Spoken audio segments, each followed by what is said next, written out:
پستول پھسل کر دور جا گرا۔ اب تو مجھے بھی مرنا پڑا تو منظور ہے، لیکن تم سب بھی مرو گے۔ میں ابھی خودکش بم کا بٹن دباؤں گا اور تم سب مرو گے۔ جلال نے جنونی انداز میں کہتے ہوئے تینوں لڑکوں کو گھیرا تو دعا زور سے چلائی، نہیں پلیز ایسا مت کرنا، بم کا بٹن نہیں دبانا۔ پھر وہ زور سے ہنسی۔ تمہیں کیا لگا میں ایسے کہوں گی؟ بول ہے تمہاری۔ جاؤ شوق سے دباؤ، چاہے بم والا بٹن دباؤ یا موبائل والا بٹن دباؤ۔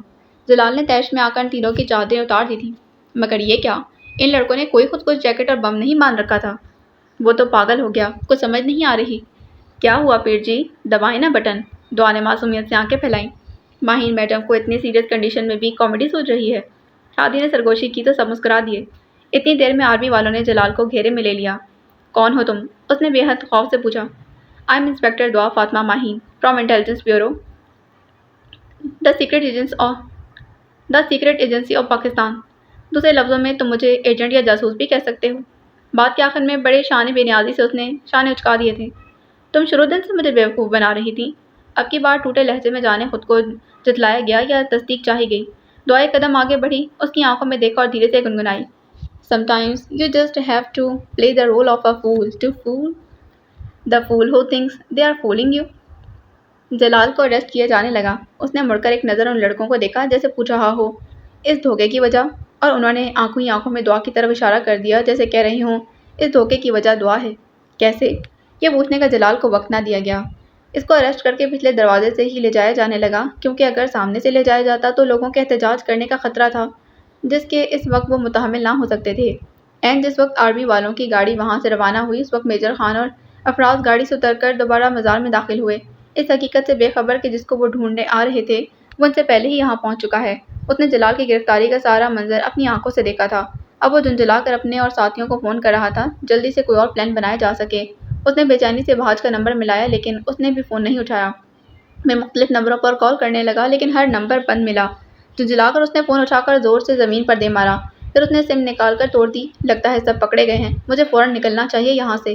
وہ پچھلی دیوار پھلانگ کر آیا تھا اور اب ویسے ہی واپس جانے کا ارادہ تھا کہ اسی طرف آیا تو ایک منظر نے اس کی آنکھوں میں انگارے بھر دیے تھے۔ وہ سب ایک طرف اکٹھے کھڑے تھے اور درمیان میں سیاہ نقاب پہنے وہ لڑکی کھڑی تھی جس کے لیے سب تالیاں بجا رہے تھے۔ اسی لڑکی کی وجہ سے سارا کھیل بگڑ کر رہ گیا تھا، اسی لڑکی کی وجہ سے دھماکہ نہ ہو پایا، اسی لڑکی کی وجہ سے جلال کو گرفتار کیا گیا۔ وہ کسی موقع کی تلاش میں وہیں چھپ گیا۔ اچانک وہ لڑکیوں سے دور جانے لگی اور فون پر بات کرنے لگی۔ بات کرتے کرتے وہ کافی دور ہو گئی تھی۔